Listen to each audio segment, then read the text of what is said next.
Hello and welcome to I Hate Doctor Who, a psychological experiment which is very soon about to bite me in the arse.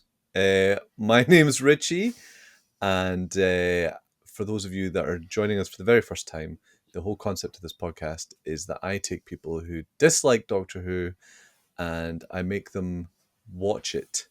I choose episodes for them to see, and I try and bring them round, and we explore Doctor Who through the eyes of people that don't like it, which is a fun thing to do. So, as has become tradition, in the anniversary month of Doctor Who, I bring in my old pals. See, I'm struggling to know how to introduce because one of them's missing. I bring in my old pals, the Tardis team. We're still the Tardis team. We're still the Tardis team. One of them's stuck in a time eddy again. Again. He was stuck in a time eddy last time. Remember? When you're talking to someone who's on a team, when you're talking to David Beckham of the England team, yeah, he's still on the England team just because the fellas aren't in the room. You're not like, where's you're nothing because where's Southgate? David Seaman. Yeah, where's Seaman?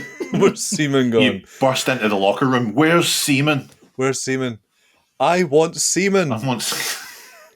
Lads, don't talk to me like we're not. Until I've had my. I've just about had a belly full of you, David Seaman. Come on.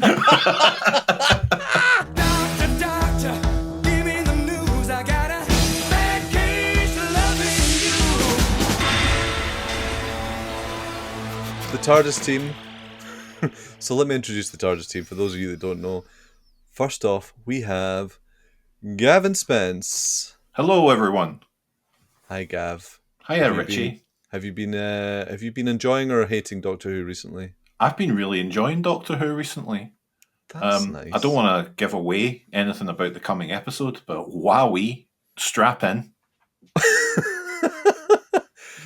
And joining Gavin Spence is Mr. Owen O'Donnell. Donald. Hello.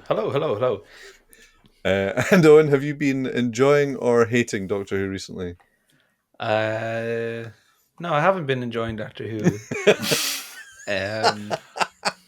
Why'd you ask? But I am enjoying my journey towards becoming a Whovian. I'm feeling more and more Sherlocked by the day, and it's quite good because now, if you come up against someone who loves Doctor Who, you can actually be fully armed. Well, actually, I've seen most of it at this point, and I can tell you exactly why I hate it in full detail. You know, and watch them crumble. I was at a party once. And someone there, she mentioned that she was a fan of Sherlock. Oh, yeah. And I jokingly said, "Who did you ship?" Oh, no. And the terror in her eyes as she really looked like I had just, exposed. Like, everyone, listen to this. And you're pulling up her Tumblr on your phone. The shock told me everything. It's like, oh my God, I was only joking. But you're stung to bits. Caught in 4K. We do have, there is normally a third member of the TARDIS team, and he may crash in at some point, but he's currently, as we said, stuck in a time eddy. But he may escape before the end. And we'll do an introduction when he comes in. That'd be nice. Or I'd like if Sean came in right at the end with a game, and that was it. Yeah, we're missing Sean Cunningham, but he may appear at some point. He's off at a Doctor Who convention, of course. He's just watching the episode now. It's the only reason he's late. On double speed, on his phone, on the toilet. Of course. In Ireland, it's called Dr. K.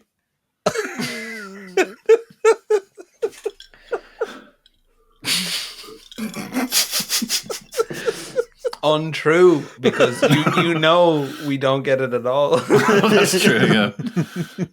Get it on the iPlayer.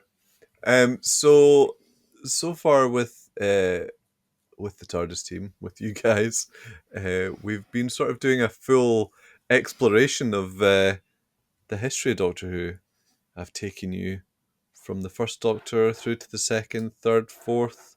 With the last time you were on, which was the last episode, we reached Peter Davison, and we did a bit of Kinda, which was nice. And it's been my ongoing plan for a couple of years now to try and get us to the point where I can make you watch the 5 Doctors. There is a place. The black secret at the heart of your Time Lord paradise? The Time Lords fear. Somehow it is draining energy from the Eye of Harmony. And it is about to be To an extent which endangers all Gallifrey. awoken. Attract trouble, Doctor, you always did. I am being diminished, whittled away piece by piece. Danger! Doctor! Danger! Mistress! Hello, Sarah Jane. We're on Gallifrey, in the death zone. We must know what is happening there.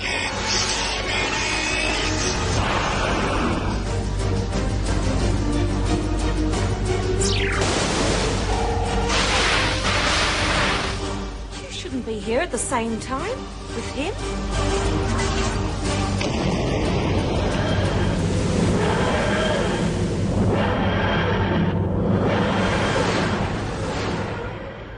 So it's all been leading to this. All been leading to this, to get some sort of level of appreciation out of it, because it's a, I'm talking about it. So, so this episode is devoted to the 20th anniversary special, The 5 Doctors. So this came on when Doctor Who was 20 years old. Was 20 years old. Yeah. Imagine that. I know. Do you know it was seen by 7.7 million people? People must have felt watching this. This is it. This must be what this is winding down. Wrap it up. Like that's 15% of the country at the time. I looked it up. And they must have been thinking as well, like 20 years is not bad at all for a show. Good on you, Doctor Who. You can bow out now. Like, no, you did well. Let's raise a glass to him, everyone. That's right, Doctor Who. And I think it must be crazy to be like, let's say you go into somewhere like the London Underground with a handful of change and throw it into the morning crowd. Guaranteed you're going to hit a few people that saw the 5 Doctors on TV just that Saturday. That's quite incredible, isn't it? It's funny. It is a very BBC thing to be like, any other television show that existed at that point maybe ran for a few years, but because it's the BBC, they're just like, we just kept doing it. It's still, we forgot to stop. Well, I think because other shows would be like, well, is it making money for us? And they'd be like, no, okay, let's stop it. But the BBC's like, we don't care. It's not our money. We don't need to make money. Fuck them. So we'll just keep making Doctor Who. People are still going to pay their license, aren't they? Is Doctor Who like a curse on Britain? And what does Britain have to do to break the curse? I think they've done it, to be honest. By the sounds of it, I think we just did it only this last year. Yeah, we tried Would to a nationwide seance, or we tried to It Follows Doctor Who to the Americans, and it didn't work. Yeah. Yeah, a poor lighthouse keeper looking out of the sea is like, oh Christ. It's bad news, isn't it? The American people said no thanks to Doctor Who. After decades of British people arrogantly being like, they're stupid over there. They're so stupid.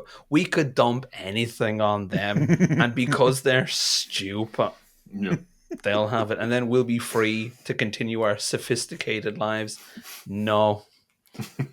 They took one look at the Doctor and said, in one voice, They were united for the first time in history. They said, "Get the fuck out of here! Get the fuck out of here!"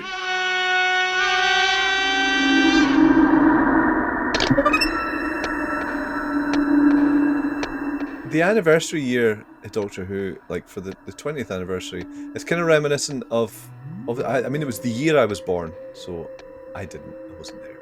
1975. No, Gavin. When Richie Morgan came screaming into this world, he already had 20 years of Who to catch up on. Actually, I wonder what my Doctor Who episode is.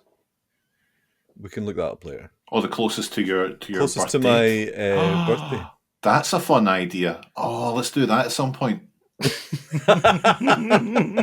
let's do a TARDIS team episode. Guess birthday episode. Guess the episode. This is a fucking fantastic idea. It's a great game. Great game idea. Great game idea. Do you feel that you're vamping until Sean arrives? No. I want to give this whole thing, the episode, a bit of context first. I was going to say it's just going this poorly, like, naturally. Oh, sorry. Yes, it is. Yeah, you've been here before. All comes out in the edit. It's fine. All comes out in the raw. No, the anniversary year is kind of reminiscent of the 50th anniversary year that we had in 2013. It was like, we had a season at the start of the year, and then at the end of the year we had this big long special. They had the big Doctor Who Experience exhibition weekend, big convention thing that happened in Longley in the summer of '83, and far too many people turned up, and people had to be turned away, and that's the legends on that one. And they were just humming. It just seems like a very exciting time, but it was also. Oh, we're actually falling there. We're at capacity, mate. Think about all of those people in those big scarves just stinking. The sweat factor in there must have been. Oof. All the Golden Virginia falling from their fucking trouser legs. Richie, how badly do you wish you could attend a Doctor Who convention that there'll be nothing past the first 20 years in there? Oh my! I was longingly looking at photographs of it today. There's apparently there's a very good documentary about that weekend, which I haven't seen, which I'll need to try and. I would like to see that. I know they've got that Sonic the Hedgehog convention. Official. Like the Sonic the Hedgehog convention that's going on, that happens in the UK now once a year. Like Summer of Sonic. Yeah, we should have a one for you as well that is just celebrates up to like Sonic Tuesday. And then after that. Yeah, do you think there's a section that's like exclusively pre-3D Sonic the Hedgehog? Even the bits like the bonus stages for people who are like, Sonic Adventure, that's too recent. It's too real. Because the reason I ask is because I feel that way when I see anything that's like a Star Trek convention from the mid to late 90s. Yeah, it has this extra sense of like, oh, that looks so great because, well, they haven't made too much shite. They've made shite, don't get me wrong, but they haven't made too much shite. Oh, don't get me wrong. It's when you watch it and when the majority of it is still good. Yeah, it's exactly. A lot more exciting. And there's more goodwill in terms of when you see in like Trekkies, again, the best documentary ever made. I would give anything to go to those exact Star Trek conventions that appear in Trekkies and just get a good look at everybody. To celebrate 20 years of Doctor Who, there's a BBC Enterprises Doctor Who celebration at Longleat in Wiltshire on Easter Bank holidays Sunday and Monday. It will include stars and characters from the series and displays of BBC makeup, costume and visual effects. And 4 Doctor Whos will be there.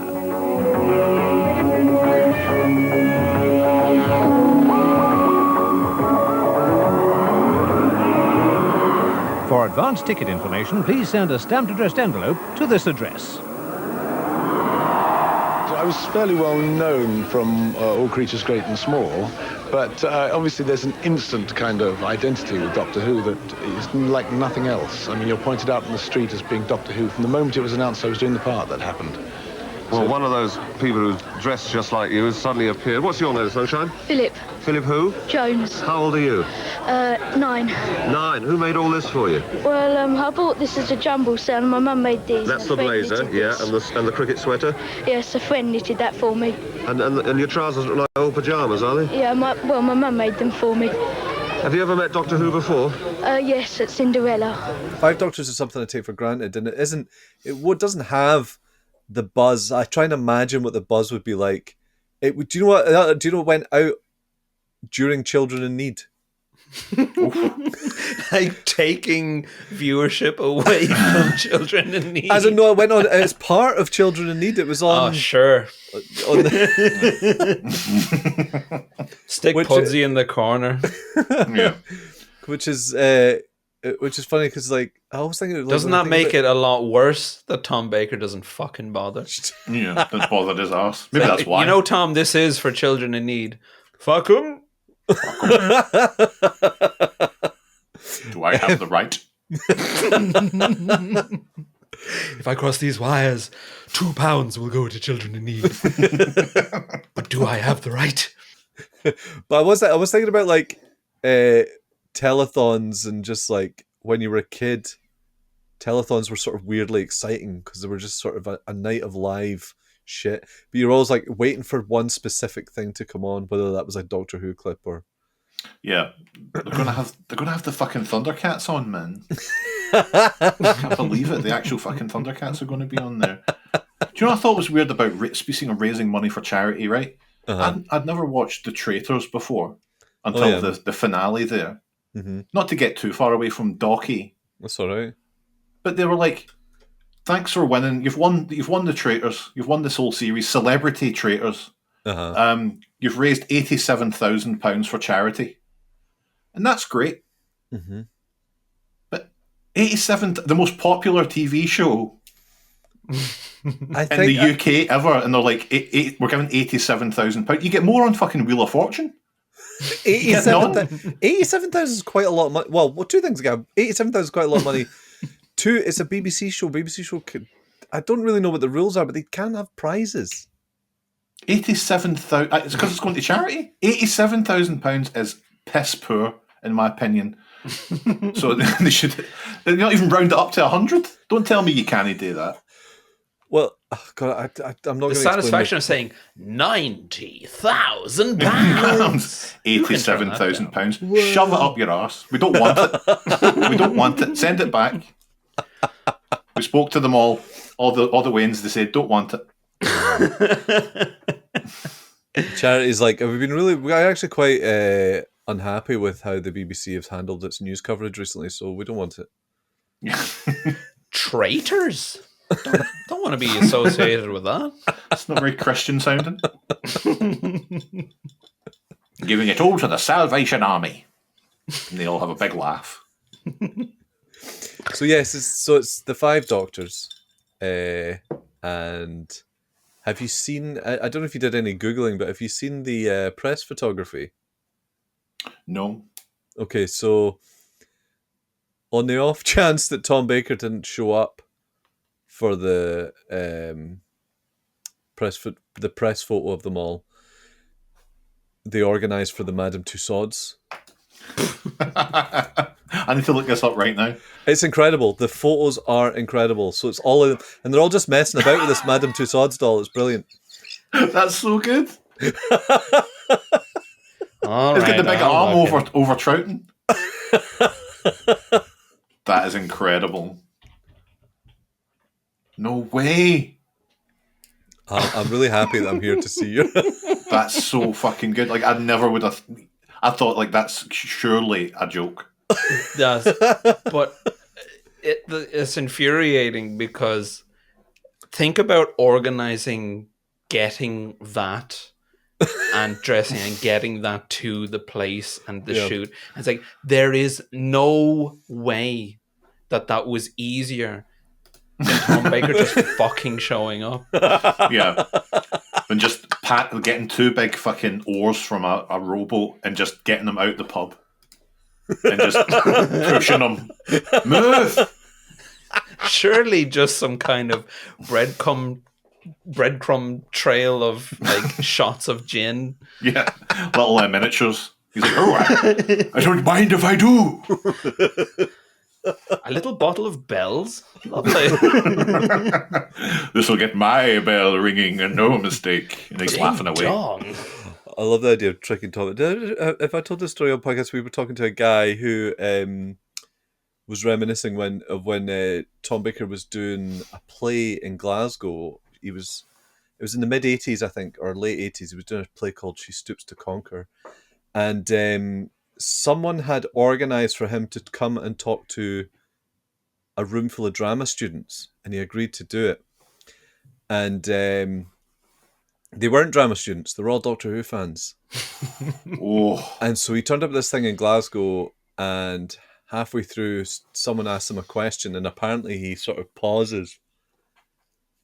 There's a moment of silence, and he goes, "This is a fucking Doctor Who thing, isn't it?" I was like, "Can you imagine? Can you imagine?" Oh, if I go to stuff. Hearing the door lock. I love that story so much. Like if I go to a party and I meet someone and I find out that they like Doctor Who, I'm fucking furious. Imagine going to somewhere and then everyone there suddenly is like, yeah, we're all mad into Doctor Who. Oof. Bag over the head. Let's go. We soaked this Get bag. Pockets. We soaked this bag in Advoca. Yum. Just from underneath the bag. Yum. Advoca. Just yellow goo. This is how we. If you're opening that, you need to use all of that. Now, that's not like your usual liqueurs. All right, so don't get it unless you're going to use it all.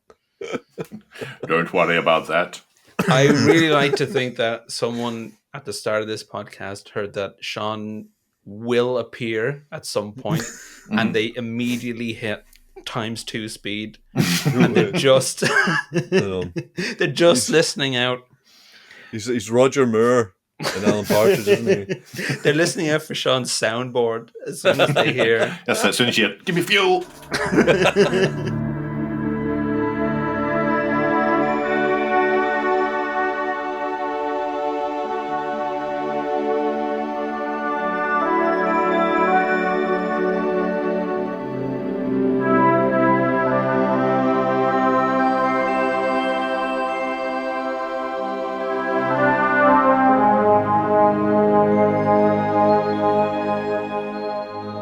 Okay, so the stats are 5 Doctors was aired as one 90-minute episode on the 25th of November 1983. It was written by Mr. Terence Dicks, and it was directed by Peter Moffat. And then Any relation? That's the no. Also, well, that's that's Peter Davison's real name as well. Any relation? No, I don't think so. No. Oh, what's a fucking point? I know. I'm trying my best. No, fucking, look, you're supposed to yes and. Even if it's not true, yes and. Yes and. Brothers. Yes and me as well. Did Brothers did the same dad, but he changed his name. Hated him. Hated his dad. Hated his dad. I hate Doctor Who. just making up really horrible history for. Also, this was a bit of a return for Terence Dicks. A return to form. No, that's not what I said, Owen. More stats. I think that's all I've got for you, really. All right, well, episode 1. Do you want anything else? It was seen by 7.7 million people, which was 15% of the UK population at the time, I understand. That is good. I didn't know that. Well, that's what happens when you read the second sentence. I've got a few good, like, Doctor Who 5 Doctors trivia that made me laugh, but I don't know if I'll save it in case the episode starts to fucking go downhill. Just drop them in, like, whenever you feel like it. If I feel like it, I tell you There what, should be a little jingle. yeah, if I feel like it's going south, I'll drop in a Gavin's fact. 5 facts. How about that? The fucking wiki section is so, like, the trivia section is so dense. half of them aren't even like They're trivia. not, it's like so bullshit. This is, one guy was so scared by an explosion he ran behind a rock. That's not trivia. It's trivial. I'll grant you that. You know what's happened there? Someone's listened to the commentary track and they've put basically every single sentence from the commentary track into the trivia section. Say, I remember this morning it was quite chilly. It was quite chilly on the morning of temperatures plummeted to -7. One of my favourite ones, actually, it won't be on Gav's list because it's not in the 5 Doctors one, but the character Barusa, who's one of the Time Lords, it's said on the character's wiki, as of 2020, all 4 actors that have portrayed this character are deceased. As of 2020. So that might change. Don't hold me to this. If this is wrong in 5 years' time, then you might want to update it. But as of Gavin, 2020, they're all dead. Did you have this fact? I don't need to. Well, that's one. I've got 4 Doctor Who facts now. That wasn't on your... Don't fucking... Jehoshaphat, it really is you. Yes, well, I should have known you'd be behind all this. Doctor, who is it? That's my best enemy. He likes to be known as the Master, don't you? My, but you've changed. Another regeneration. Not exactly. So the 5 Doctors, we're seeing a lot of the stuff that we've explored, sort of making a bit of a return. Although there's some new stuff for you as well. I guess neither of you have done the Cybermen. That's fun. Yeah, we'd never done a Cybermen story before, which to me was good. I always like to see a Cyberman, even though I'm an Auton guy now. You know, because I had never seen the Cybermen before in any story. My takeaway from this is that I thought the Cybermen were like dangerous or intimidating. One of the great Doctor Who baddies, but they really seem incompetent and I will say stupid. Yeah, these are like they're sort of they're not they're kind of like there wasn't a split second of threat from the Cybermen. No. In this. I thought like it was not like something like in my head. These are like human soldiers.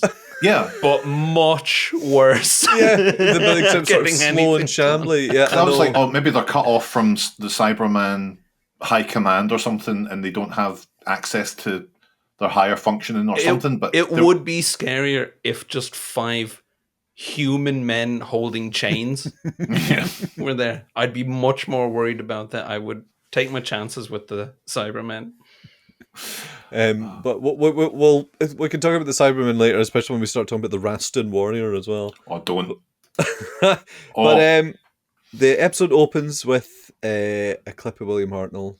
I realised I didn't give you any context for that. So that is that's from Dalek Invasion of Earth, and it's at the very end when he decides that he's going to leave Susan behind. So basically, the way that Dalek Invasion of Earth works is Susan, throughout the course of the story, meets someone and kind of gradually sort of falls in love with them. But then the Doctor decides she's growing up. It's time to let her go and do her own thing. So he locks her out the TARDIS and fucks off. But before he does that, he gives her this little speech about how he'll come back. It's a lovely wee speech as well. I was surprised by it. It was like a cold open situation. And I can only imagine that the idiots back then being like throwing the remotes at the TV. This is old. They put on the wrong episode, love. They put on the wrong episode. They're putting their own bleeding episode, haven't they? They only done and bloody put on the wrong episode. Found the BBC right now. Get my Rolodex. I don't know what I'm saying. Sorry. But also, that was a way to get, like, that's Hartnell's in the episode as well. I was quite surprised also at that, because if he was not, like, he wasn't well enough to be in the Three Doctors, really. Like, when I saw it, I was like, oh, he's actually up and about and he's all right, and he's not like. What do you mean? I don't. Hartnell. I thought he was. In my mind, he is an ancient being by this point. Are you talking about the guy that's playing the First Doctor? Oh, yeah, no, that's but I'm saying, like, in my mind, I'm going, that can't be. Oh, I see. I had no idea, so I'm just sitting going, like, that. What's going on? Like, I see. So the opening is a clip. It's just a clip from an old episode. Yeah, I was like, have they played some sort of bait and switch on me? No, yeah, Hartnell's long dead at this point. Sorry, he died. I'm just jumping in to say Sean asked for the link Oh. in Discord, and I think he's appearing. Oh. There he is. Oh. There he is. Yes. There he is, man. He does. He will. Started. He will go on. We were just talking about the start of the episode. Sorry, we're just saying, Sean. We're talking about my confusion as to why the First Doctor was up and about and walking. I'm confused as to why Gav's confused. Well, I was confused about that too. Okay, well, hold on. Let me just say to the audience at home, the third member of the TARDIS team is here. Sean Cunningham, everyone. Hey. He's escaped his time, Eddie. I have. I'm sorry. I was stuck for a while. I was in that kind of wavy zone that Tom Baker was in.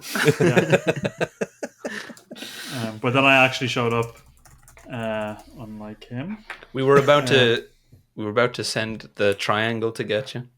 The time skip. The fucking triangle. Sorry, yeah, I was so happy because I don't think you mentioned it to me that this is the episode with the triangle, because that for a long time that was the only Doctor Who thing I knew. Oh, how did you know about the triangle? Well, I thought the triangle was going to be in every episode. Yeah. It's just something I've just kind of dreamt about it since I was a kid, and I've just been in a car before and seen that sort of thing. Should Bass advertise in the same way? It'll That'd be a good drink. Be a good drink driving advert, wouldn't it? Yeah. Sean Pertwee being chased by the Bass Triangle. That guy had Bass. It carries him off, and it just goes, "It's more mature." I just didn't know that it was a different actor. Oh, I see. For the first couple of minutes, I'm going, well, if he wasn't well enough to be in the third, what the fuck is he doing here? Yeah. And then looking it up and going, oh, that's a different guy. All right, okay. Yeah. Yeah, so the First Doctor's played by a guy called Richard Hurndall. And I thought he did all right. I think he did great. I think they could have done the same for Tom Baker, to be honest. Yeah, so Tom didn't do it because he decided that he'd literally just finished playing it, and it was too recent. So he had a really good reason, like an artistic reason to not fucking bother. That's nice. That's nice. Nice. So the triangle, we all know the famous triangle that grabs Doctor Who actors from different periods of time. But what we didn't know from the clips online is that it also turns them into amiibo. I've got this exact thing in my fucking notes. Doctor turned into an amiibo. And, I hate to be this kind of person, but Doctor Who amiibos wearing clothes that they weren't wearing when they were scooped up. I was like, will they be a Bessie amiibo? I know, that was such a... I know. I put in my notes, answer, no, this is shite. I mean, I didn't know whose hand was playing with all those toys, but I was like... Master hand. Whoever's hand that is, they own B&M. This is how they make the toys cheap. Do you know what though? Like the thing about the little amiibo was little figures for anyone who's over the age of Doctor Who level little toys that are made of the people. All of them have this kind of weird, waxy, melted quality to them. But that means that they nail the Troughton model perfectly. It's dead on. The rest of them all look kind of weird. He's like, no, that's perfect. Well done. I was caught off guard by how happy I was when Troughton showed up. Like I always liked him, but like his first time, I had the pang of, yes, man, Troughton. There he is. Waddling around in his big fur coat. I was like, that's incredible. I know, his big coat was good. We appearance from Troughton. It's funny because there's a special a few years later called The Two Doctors, which is Colin Baker and Troughton. I hate it. Oh, really? I mean, I haven't watched it in a very long time. Maybe I should revisit it, but I really don't like it. I remember it really, and it's a shame because it's Troughton. It's Troughton in colour. Troughton and Jamie. I was similar to that. Hines, I think it was this episode that made me realise I think he's my favourite one so far. I didn't know it at the time. That's great. But now seeing them with each other, I'm like, he's the best. He's just the silliest one. I like that none of the other doctors like him at all. Like none of them do. That's one of my favourite things about it's the Pertwee, Troughton, how much they dislike each other. That's probably my favourite thing about Doctor Who. Yeah, of course. When you see the three, because it's usually in the three of them. Yeah. Because Troughton looks like Mo, it does make him the leader by default. And I think the only thing that could have improved the Five Doctors is if they had a bit of like, watch it, shout ahead, bonk. So a good bit of physical, abuse towards each other. I always find it funny because it was the same with the Three Doctors as well, but they treat the First Doctor like some sort of authoritarian. He's the best, but it's like that's their youngest self. Yeah. Imagine like 15-year-old you showed up and everyone was like, we should do what he says. Yeah. That's because they listen to their elders back in. That's what it is. Do we all enjoy when the first and fifth meet and the First Doctor is basically being like, get your knickers on and make us a cup of tea. Yeah.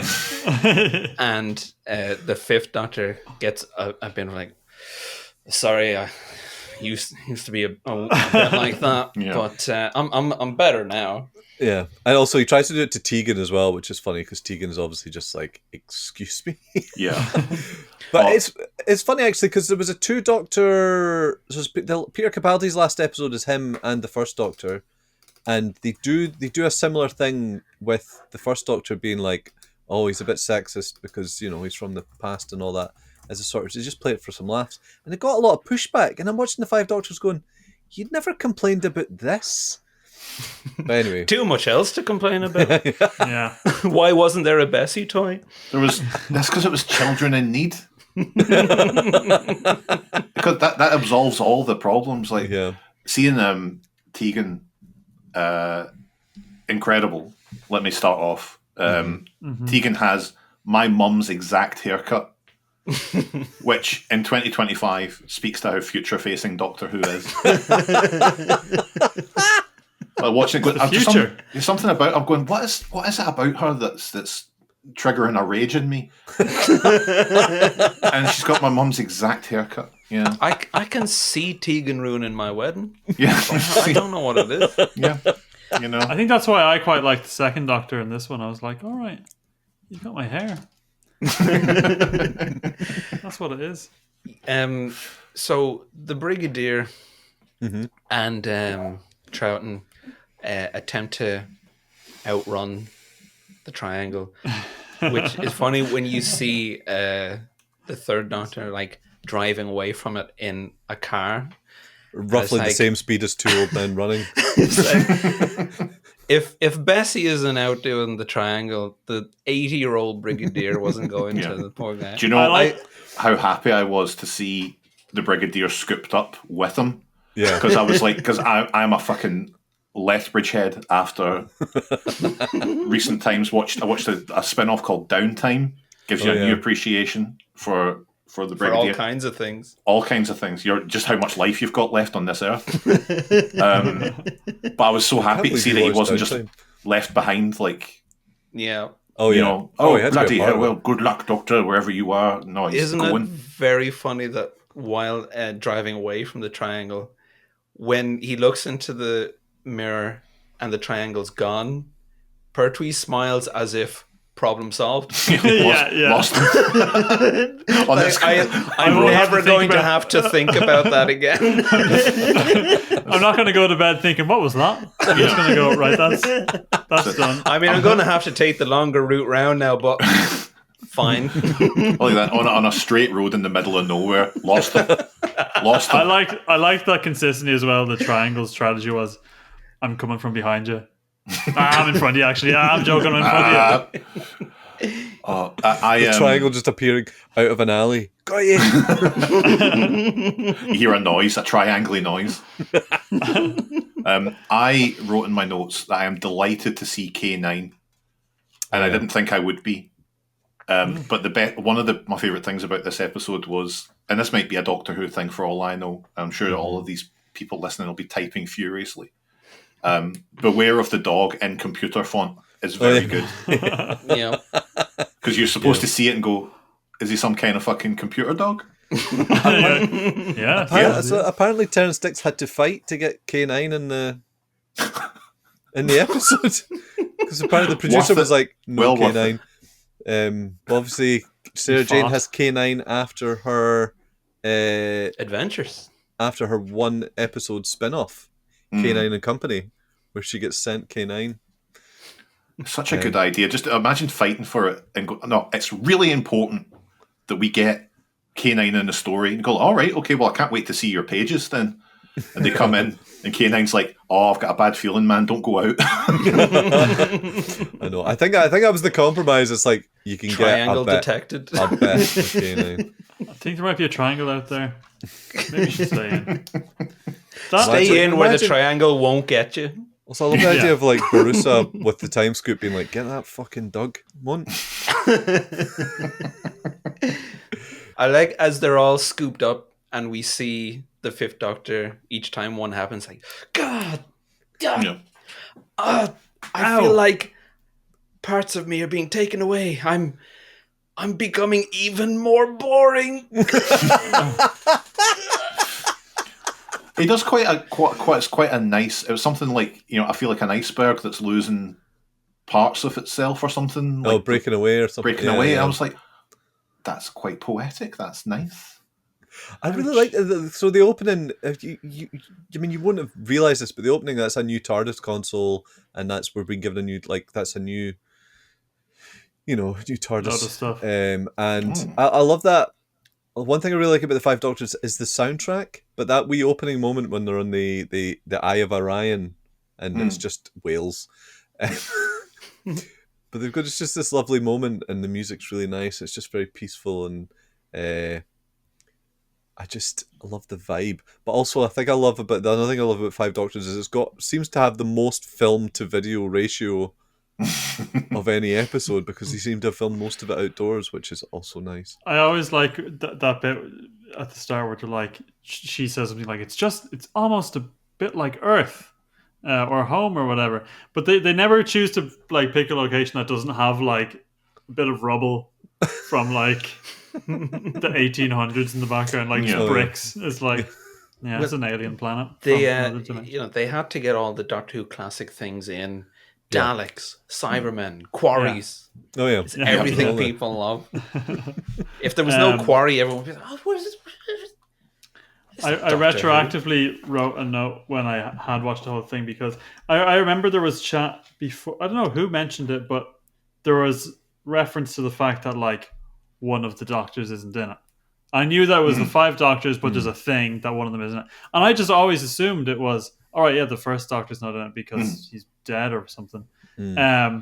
And then when I was watching it, and I eventually figured out that he was recast, I was like, all right, you just mean that it was just another guy playing the first Doctor. I was 70 minutes into the thing before I was like, he's not going to be in it. What are you talking about? See, what I we was didn't so realize upset. until it was too late that when they say he's trapped in the vortex, that the vortex was a fucking pub. The vortex in Doncaster. But it was so funny when they were doing all of the like he's trapped in this whatever thing. I was going, all right, there's your little like. And the last 10 minutes, he's going to say just a minute and step in and save the day or whatever, and that's going to be his big thing. And but even that was awful. that part where they're getting scooped up by the triangle, and it cuts to obviously them on the they're punting on the gondola.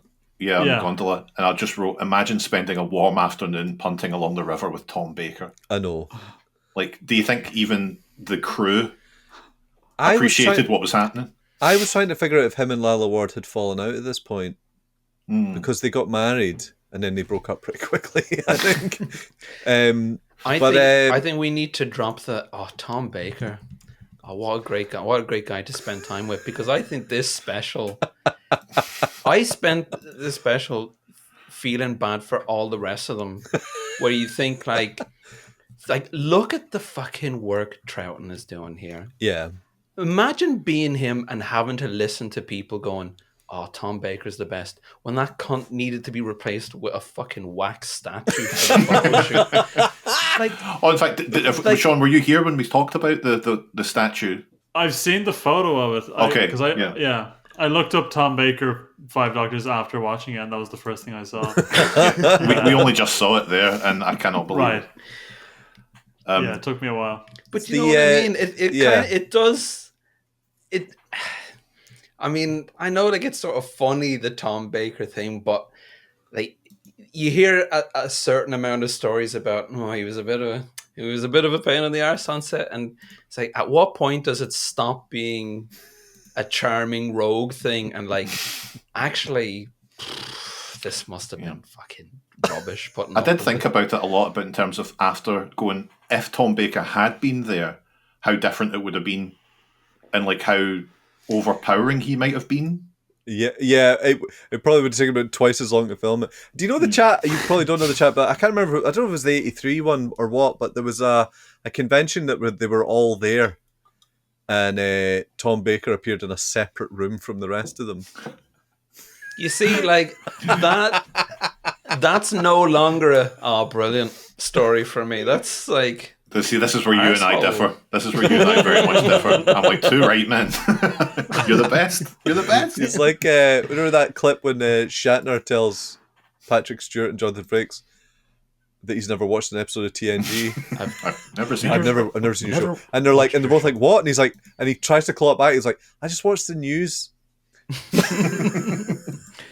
Brilliant. We've been friends. We've met many times. I've never told you this. It's just so funny to have watched your show. To have so much of the episode spent on the triangle concept of here's each one being picked up, and then to put it in Sean terms, and because we mentioned Master Hand earlier, imagine it was like this trailer, Mario fighting a Goomba, picked up Donkey Kong fighting a crocodile, Link, Samus, Pikachu, and then just like at the end of the trailer, but Link was picked up by the thing. Yeah, don't get us wrong. We do. He is in. We have him. He's not. He's in the credits. Yeah. So the footage that they used is from Shada, which was a story that because of strikes got halfway through filming and then got shut down. So anyone watching at the time, it would have been brand new footage to them to see. But yeah, it's just from the vault, basically. Were you all dead happy to see the Bad Master? Yes. Oh yes, the Ainley Master, the 80s Master. The Master, in my opinion. He kind of is for a lot of us, isn't it? Because it's like he's the Master. Yeah, I mean, that's the Bad Master. It's just that's what the Bad Master looks like to me. He does, and yeah. It's like he has fantastic teeth for the time. Oh, yeah. And he insists that you see them. Yeah, he's so good. I think I love about the Master in this story is that the Time Lords pick him up and they're like, "Can you help us?" And he's like, "Yeah, sure." And then he just goes rogue. And it's so chaotic as well because he doesn't do well. Yeah, he does a terrible job. Like the Brigadier punches him, he gets shot at, he gets and he seems so non-threatening as well. When the third Doctor drives a bit past him and then he's like, hey, and the third Doctor turns around and just slowly reverses, and it doesn't edit it at all. It shows like a good 30 seconds of a man reversing towards the guy in the field, and he's like, huh? Yeah, in the middle of the death zone. Hey, I do like that there is the you can't leave him behind. It's like, fuck him. Watch me. That's very good. Did you notice the Run Lola Run soundtrack kicking in as the Master ran off? It's like, it's the fucking beat on this. Yeah. Incredible. I love the little, like every so often a little green beam. And that that really standard country road in the middle of this alien landscape. Yeah. This road should be full of Bessies. Yeah. That was like it was a big laser beam that carved that in. Of course. What I liked when they met up for the first time, and the Doctor dragging Sarah Jane up a jagged rocky incline of about 15 degrees. He could have easily just went down and got her. But they were like, do you want to just get, what is that? Is that all like glass and broken bottles and stuff? Hold on, I'll get a rope. Like, no, don't drag me up this. Do you know what's hilarious? Apparently I've never seen it in its 4-part form, but it got split into 4 parts for repeats. And Sarah Jane falling down that hill is like one of the cliffhangers. No. She'll be all right. She's wearing a very thick plastic jacket. I mean, my note on that was Sarah Jane falling down a bit of grass and needing to be dragged up with a winch, a low point for all involved. Yeah. No, I think even the director was like, no, this isn't. No, she's not. They did their best to make it look like it was a real incline. They angled the camera. They tried to make it look like it was more precarious, at least. Yeah. But I mean, so the combos, I think I've read and confirmed it, but like the combos to me, I was like, okay, Sarah Jane was probably meant to be with Tom. The Brigadier was definitely meant to be with Pertwee, and Troughton probably would have been Jamie. But they sort of fudged up because Troughton did meet the Brigadier, like that's where that started, and obviously Sarah Jane started with Pertwee. But that's not the iconic combos, but it's fine. They know each other. It's all good. The Brigadier treated Troughton more warmly than he did Pertwee, I think. Like when they met up with him, he was like, "All right, man." Yeah. He was like, "Oh, Doctor, it's so good to see you." And then he meets Pertwee. He's like, "Oh, hey, man, how's it going?" You mentioned when the Time Lords bring in the Master, and just a note here that when one of the Time Lords say the words "draining power from the eye of harmony," that was the exact moment that I said, "Oh, I don't need to think about what anyone is saying in this." You know, sometimes there's a line that you go, "Oh, this is a load of bollocks," even for Doctor Who terms. Fine. Just don't worry about anything from this point on. It's funny. I think the 5 Doctors is a bit of a breeze, right? It's the same length as a 4-parter. It's exactly the same length as a 4-parter. But when I was watching, I was like, I think it's because there's so many people in it. There's so many characters, and obviously following different things. Also, it feels like not a huge amount happens. Yeah. It's just a sort of series of little bits. Yeah, but it's little fun fan servicey bits, and it's but also everyone does have something to do, except maybe Susan. Susan just stands there with there's a moment where Susan appears in silhouette, as if to say, "Oh, it's someone," and then it turns out to be Susan, and that is where I thought it was Tom Baker, because she's got the exact same fucking silhouette. Oh, for the wee Dalek cameo. I mean, oh man. I don't know if you noticed this, but I only noticed it this time when I was watching it. But every time Susan looked like she was about to say something, the camera cut away. It's like, so when she meets Peter, her meeting Peter Davison's Doctor should be a big thing if she's meant. But I think I think when they were originally writing it, they were trying to downplay the granddaughter thing. But that's something that's mentioned in the wiki. They're saying they didn't want it to appear like the Doctor had shagged. Yeah. That's right. What will have happened there is she'll have agreed to come back because of the script that gave her plenty of lines and plenty to do, and they'll have written those lines and have whispered to each other, by the way, if we even shoot those lines, cutting room floor, bam. Yeah. Yeah. She's reading the script going, fuck, I'm the hero here. I save everyone? That's amazing. Speaking of like her meeting, the first and her meet the most recent bunch. I love their little picnic that they have, their little lunch that they have. Yeah. With avocados. I know. In the early 80s. What's the other thing I noticed is those those plastic cups with a straw Richie, wrapped around. I made a note by drawing. Oh, I love those things. I love those things. As a child, that was pretty much the number one item I wanted, like curly straws. Yeah. I know. But the thing that always amazed me as an invention was that the straw hole, like there was a hole at the bottom of the cup, and that's where the straw began, and therefore you weren't losing out on anything. This is great stuff. You know what I mean? Yeah. Right, yeah. I've never thought about it that way. You get 100% of that It's liquid. not in the thing. Yeah. It's not like usual straws that are just like halfway down. You basically throw it. You just gotta throw away the rest of the drink. I was gonna say all that extra milk goes in the bin. I mean, fucking, you know what? I'm sick of being cheated by straws. They've done. I just remember I always loved it, like drinking a drink from the bottom. Although the thing was like, I think I was just more aware of it. Drink from the bottom. I love drinking a drink from the bottom rather than the top. So all the cream is there at the end. Yeah. You can finish your drink with a knife and fork. That's so good. You need to start drinking Guinness like that. Yeah. Just save the head. Just the head's at the bottom of the glass. That's so good. It's like the chocolate at the end of a cornetto. They should do it the other way around. The cream at the bottom. Richie. Yeah. I know what a Cyberman is. Right? Yeah. But I've never actually heard or seen footage of one.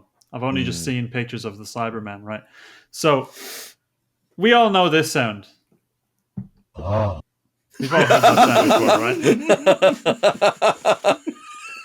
So when the Cyberman walked out and made this noise, I really had to double take. And I paused the thing and Googled, like, is that from Doctor Who? Is that a Doctor Who reference? I'm going to play them at the same time because I have not edited these at all. The pitch, listen. That is the exact same tone and length.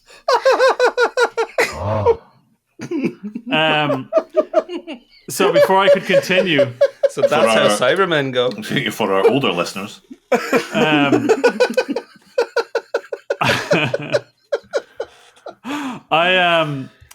the reason I mentioned I had never heard audio of a Cyberman was like, all right, maybe they just make that noise and they don't talk or anything like that. That's just they just do that. That's just all they do. So then I was disappointed when they started talking. Just like normal guys as well. Yeah. Just basically like, hey. But yeah, no, I did the Leonardo DiCaprio pointing at the screen thing. When he walked. Rewind that. Yeah, I had to. Who is it that gets is it the Brigadier that gets his hand? The hand comes through the wall. Yeah, and grabs him. Grabs him. Yeah, it's a very weird. Tries to steal his watch. Yeah. There's a lot of like action in the entire thing. Doctor Who action, I should say. Yeah. Like the Dalek exploding. Yeah. And all the guts and stuff. That's good. Incredible. Easily put it in one like a top 5 for me immediately. Just makes that you think. on its own. Thank God there was only one of those. Yeah. It's the Dalek. It's funny with the Dalek as well because it's like Also because it's a cameo, they just need to deal with it quickly. But they just wheeled it into a corner and went, watched its ray gun bounce off the walls. And It's then that explode. simple, folks. It's that simple. It's that simple. You can deal with a Dalek like a shopping trolley. But aye, so sorry, Gav, you were going to say something about that? No, it's fine. Who wants to play my game? Me. Oh, here we go. I do. Okay, it's a very quick game.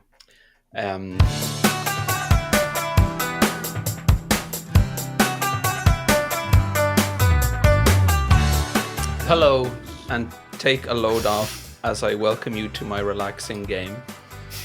My game is called Take 5. It is not a stressful competitive game, it is simply a bit of fun to keep your mind active and build up your cooperative skills, which you can then apply in the home or workplace. In honor of the Terrence Dicks farce, The Five Doctors, I'm going to name some famous fives, and you're going to work together to name each thing that makes up that group of five. Okay. If you can't think of the five, we'll just move on to the next one. It's just a quick brief game. Okay. For example, I'll give you an example to start. Yeah, I'm not quite getting it. Can you give me an example? If I were to ask for the Five Doctors, the answer would of course be Dull Davison, Bad Baker, Party Pertwee, Totally Troughton, and Bigot William Hartnell. So name for me, please. But by the way, do we all understand the game? I do now after that, yeah. Okay. Name for me, please, 5 states of matter. 5 states. Like Richie. liquid? That's one. Liquid. Earth. Solid. Yep. Gas. Yep. That's gas. Fire. Energy? No. You're close. Antimatter. Light. Not as close. Gravy. Like waves. Well, like pineapple chunks. We might have to move on, folks. No. We're sticking with this. It's meant to be a quick, fun game. If you don't know, Wait, it's like- solid, liquid, gas, plasma, and cream. Now, name 5 Marx Brothers. Groucho. Harpo. Yep. Chico. Yes. Zeppo. Yes. Cremo. No, you're thinking of soup. Wait, I've got You're this. thinking of soups. Carl. No. Do we have to move on? Yeah. It's Chico, Groucho, Harpo, Zeppo, and Gummo. Gummo. Now, I'm going to need the noble truths of Buddhism.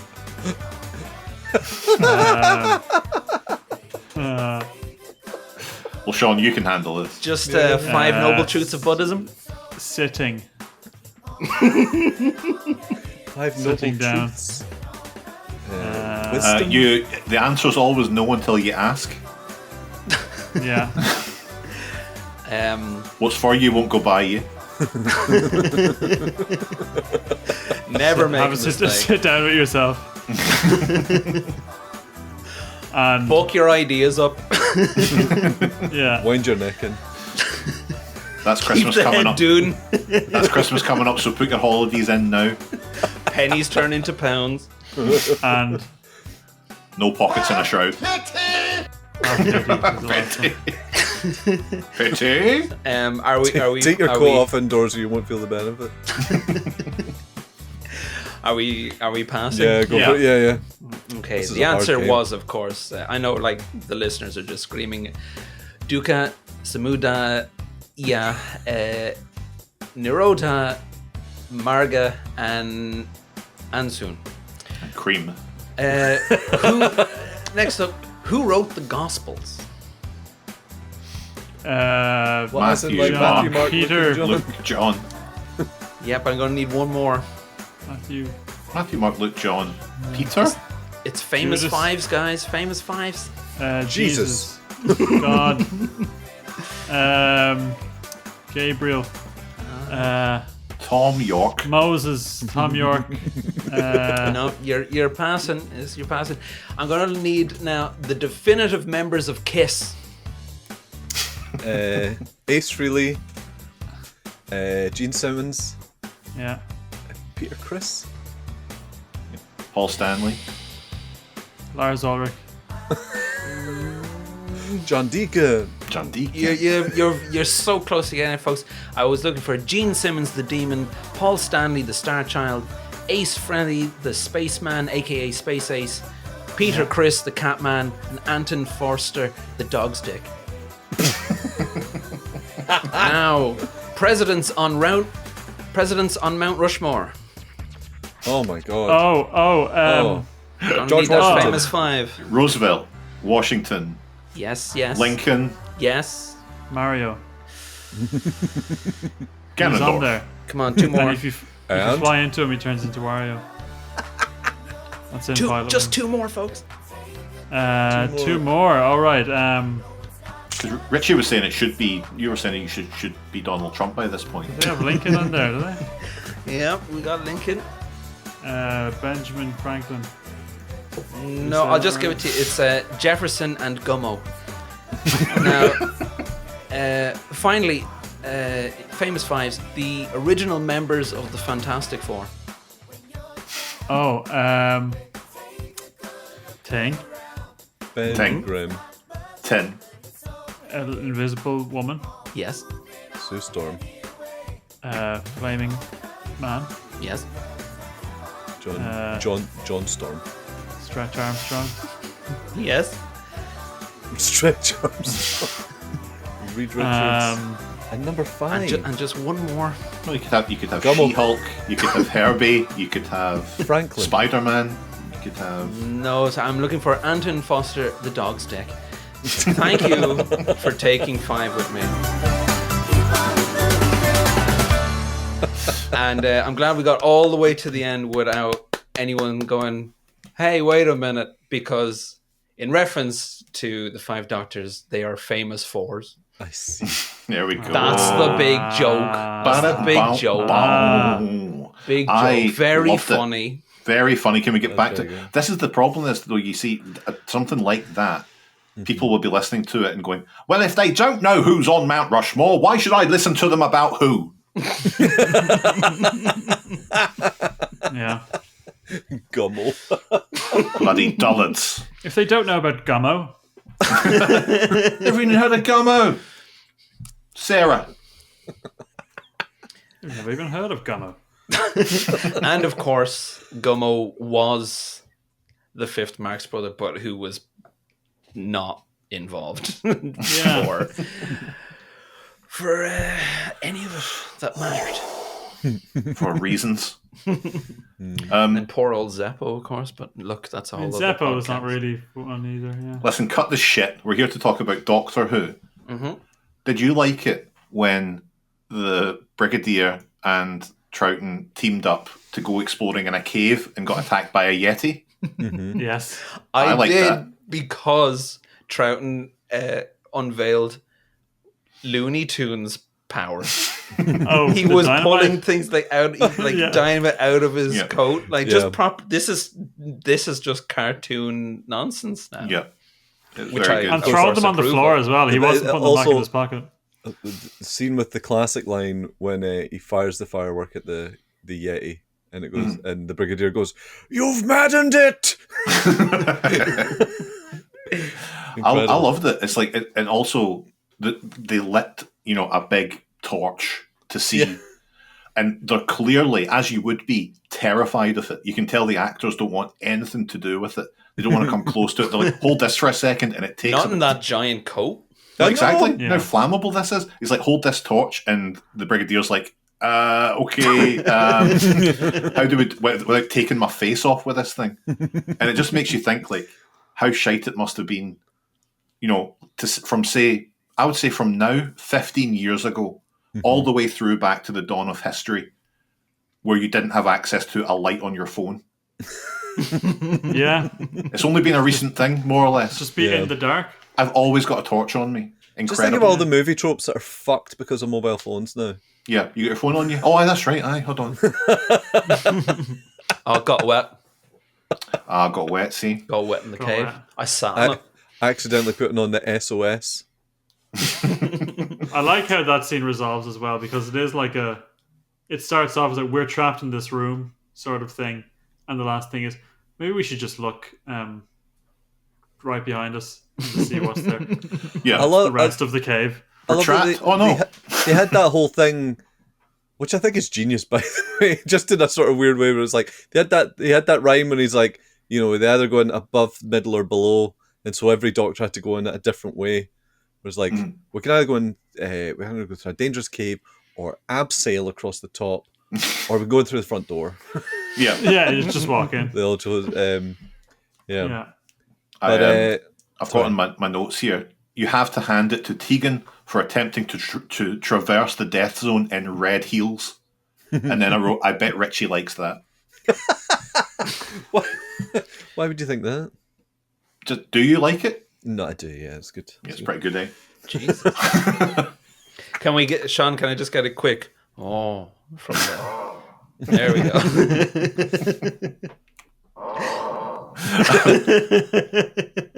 That's every time Tegan took a step, Richie watching at home. Oh. We have was it a Yeti or a abominable snowman? What was it? A Yeti? It's a Yeti, yeah. A Yeti. The Yetis appeared in Downtime when I watched it. They're a baddie in Downtime. And I was like, that's the Yetis from Downtime. Right, okay. I like this stuff now. Because we get a lot of just good villain cameo. I like when Pepsi Man. I wrote down Pepsi Man, Tokusatsu.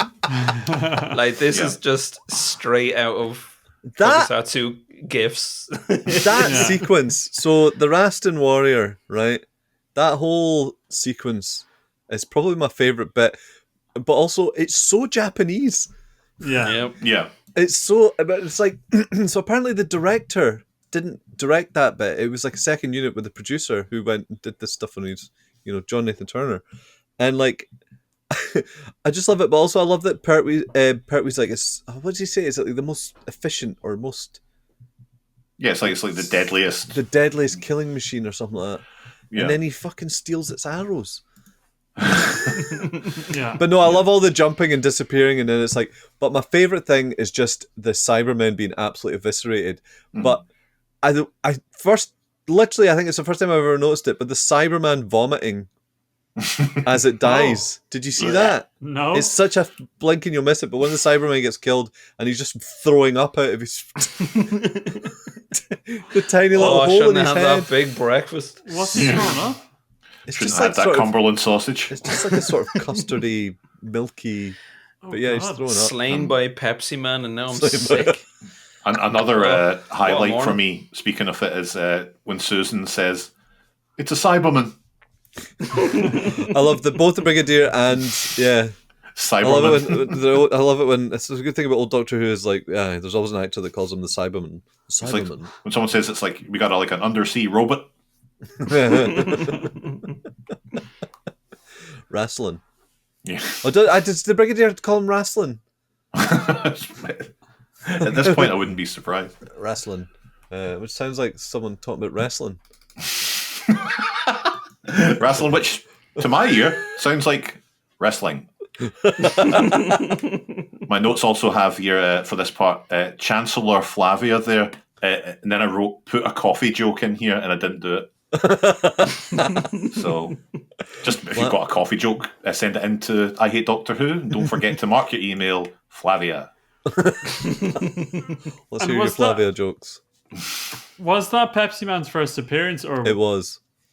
Right. Okay. So that's his one and only appearance. There's some robots in a previous story that have the exact same costume but black, so he's clearly just been repainted.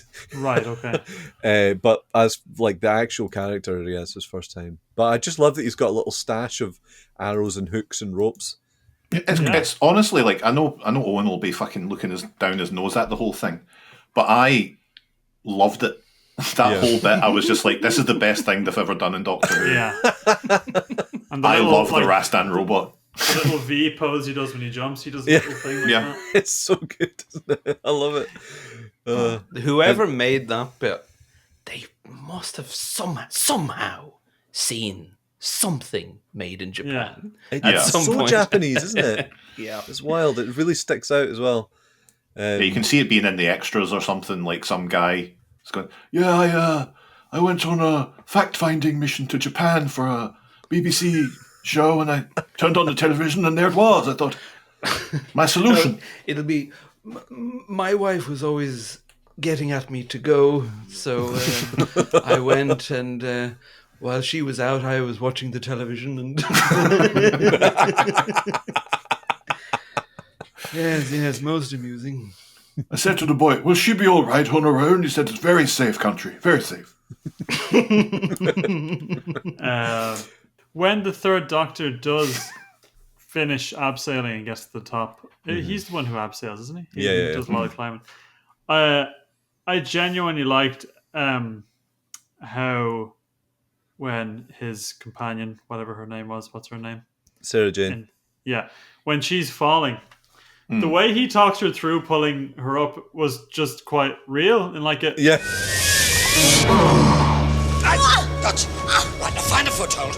Find any foothold. Yes. Have you got one? Yes. Right, now let go this hand. Hold both loops in one hand. Both loops in one hand. I've got the other hand. Right, come on. That's it. Now find another foothold. I've got you. Put it on that ledge. Can you find that ledge? Good. All right, up you go. Up you go. Don't look down. Come on. Up. That's it. Come on. There. That's it. Well done. Enjoy the flight. Great. It was. Foothold. Just find somewhere for your foot, okay? All right, now I'm going to pull you.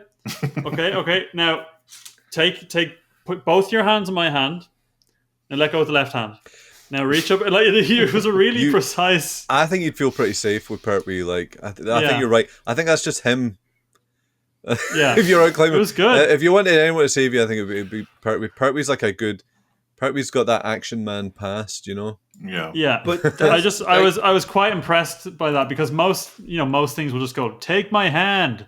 Imagine like dangling off a cliff and someone goes, take my hand. That would be awful. Yeah, you're right. He does it. It's a full on like, right, you got both hands on that, then take it away, make sure you got a foothold. Right, come on. This came up in a previous. I can't remember what the moment was, but there is something great about with old stuff where you see things like that feel.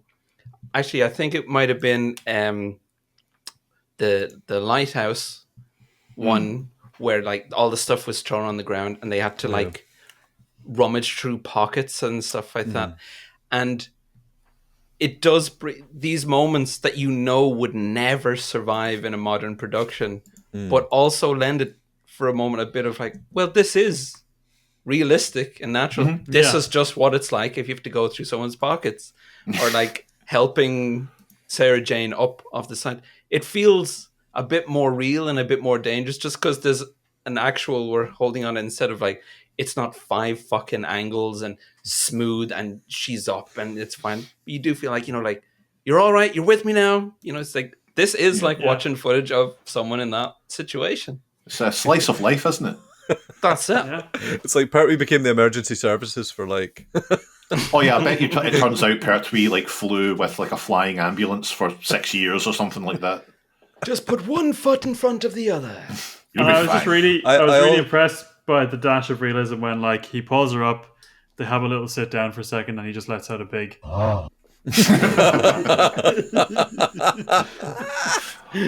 I have one bit of trivia that's probably closest to being pertinent here. Temperatures on location filming were so cold that at one point Elizabeth Sladen had to be asked to slap John Pertwee in the face as he had begun to turn blue. Can you fucking imagine what you wouldn't give? Are you to slap John Pertwee or to be slapped by Elizabeth Sladen? I'll leave that open to the. Yeah, takes all kinds. Takes all kinds. Yeah. Is that why Zoe was wrapped in bubble wrap? Because it was cold.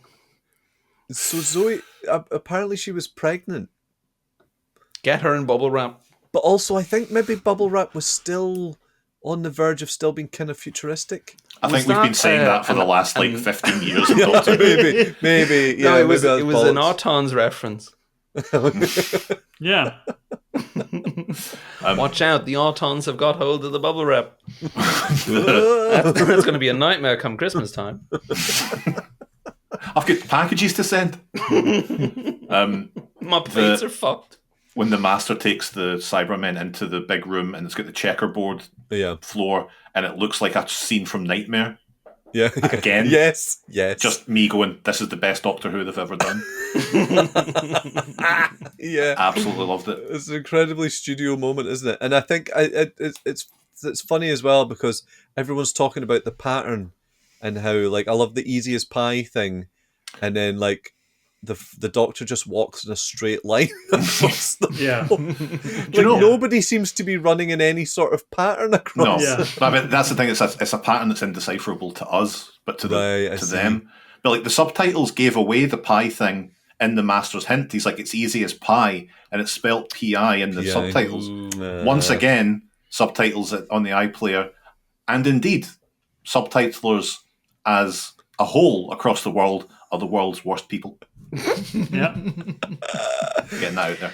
That's fair to say. Surely it's a very pointed comment to one very specific listener. Not saying maybe, perhaps, maybe, maybe you're right. As soon as the Doctor was across, he should have been like, right, okay, step forward, sidestep to your left. You're in a room. You're in a room. I know. Yeah, I know. Where am I? I did have to write. Then the goblin horn. I love you.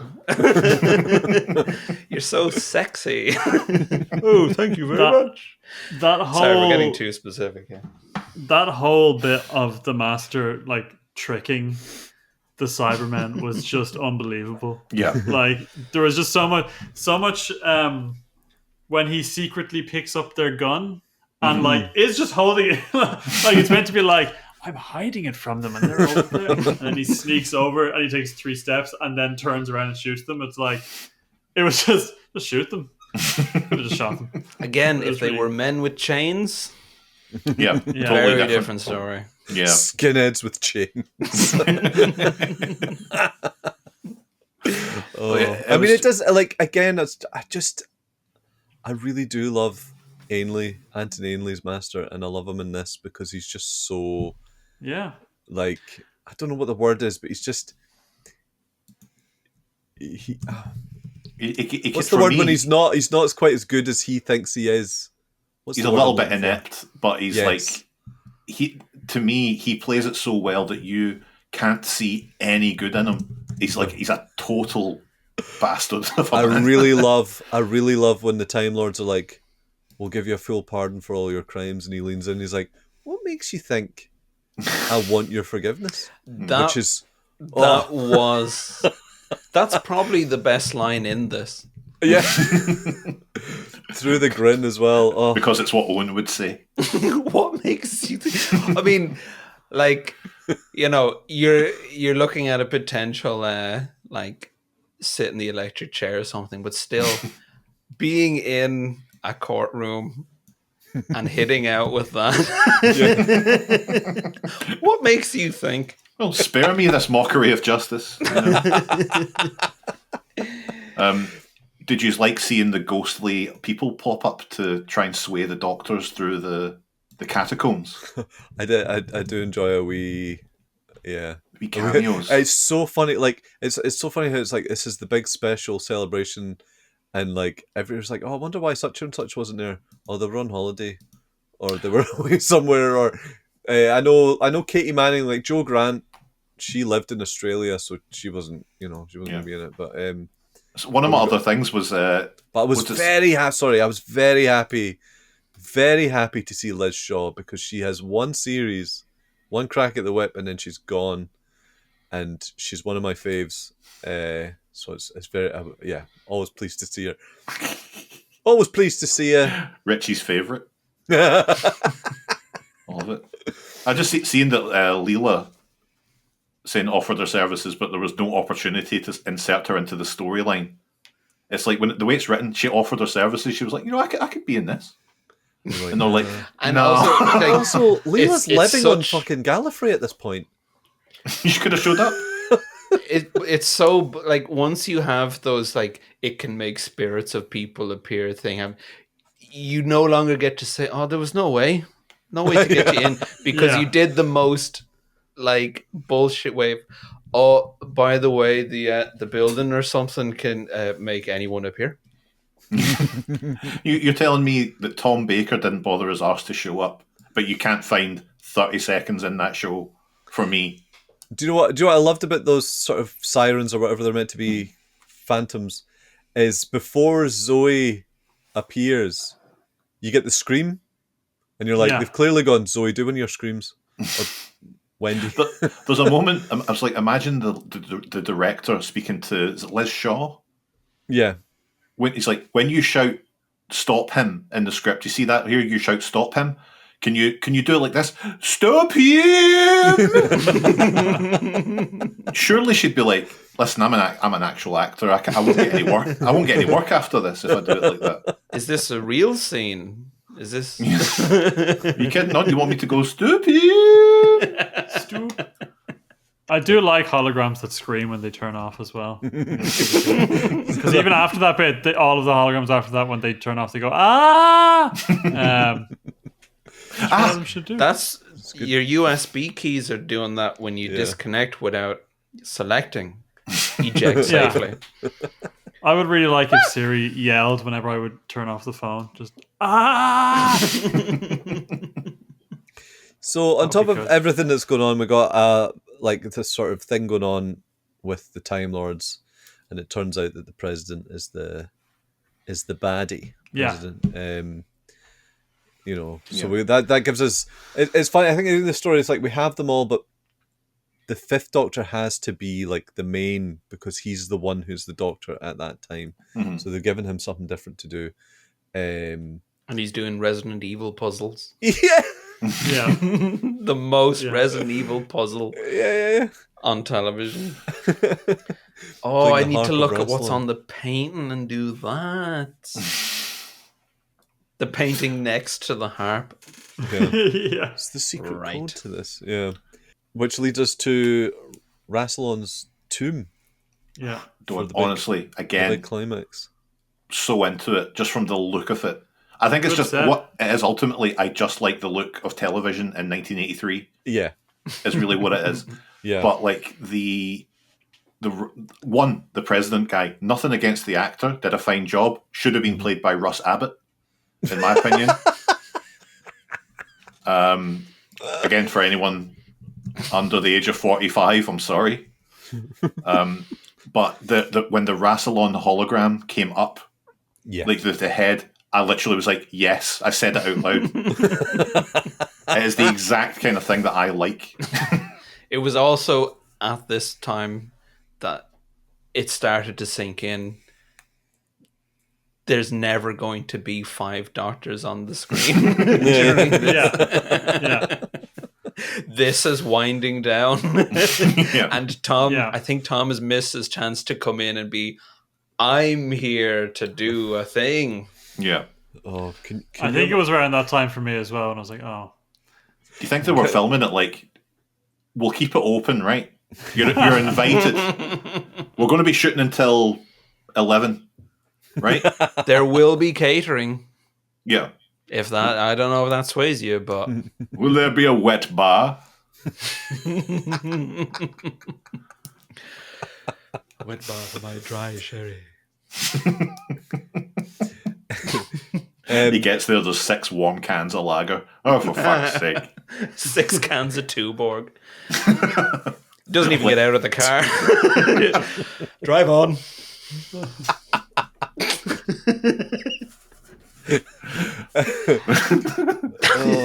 I've totally lost my place here. Well, around this time, the Cybermen. How could you forget the Cybermen setting up a bomb real slow? God, for the purposes only of having an explosion that they can put in the ads, because there's no. It is very funny to be like every time it cuts back to him, you're like, oh yeah, They're going to blow up the TARDIS. They're going to blow up Turlo and Susan. Oh, not Turlo, man. Oh no. Imagine Turlo was blown up. Oh, we wouldn't be able to make any more.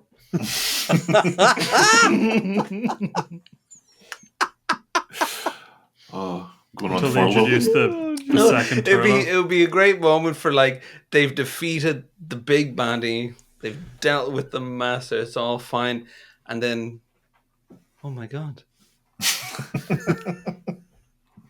Turlo's gone. What? Turlo's gone. What are all those bits? We'll never see Turlo again. And everyone Whose has to leg is stand around in the same room like, my god.